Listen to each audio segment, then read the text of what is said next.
dan saya menolaknya. Cepat.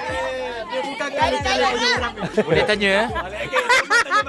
Okey, Mama tanya. Laki yang try tu sama macam ni ke ataupun macam saya? Dia sama macam saya. Tak, dia lebih handsome. Oi. Ada je lelaki yang handsome suka saya.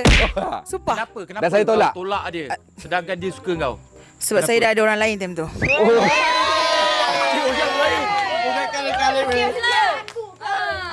Kita setia. Apa ni?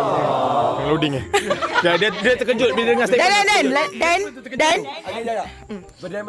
Dan dia pernah bagi bunga dekat saya. Ha, nampak? Ikhlas tahu dia memberitahu pernyataan tu. Dia nak masalah mata ke tidak? Waktu tu. time tu kita comel je. Ikutlah soalan aku. Asal nak marah-marah soalan aku. Bagi bunga tayar ke?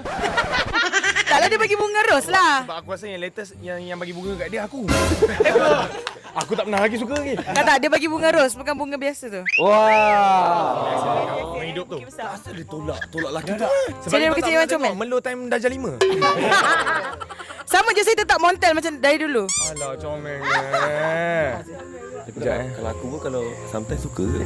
Sometimes lah. Kau semua suka. Asal masalah kau ni. Apa ni? Sometimes suka. Kalau kau macam mana? Okay, Dos. Cuba tanya. Okay dah, tanya. Dia sekarang kau menyesal lah tolak dia. Tak, sebab saya dah move on. Dan saya rasa macam tak rugi pun ambil dia.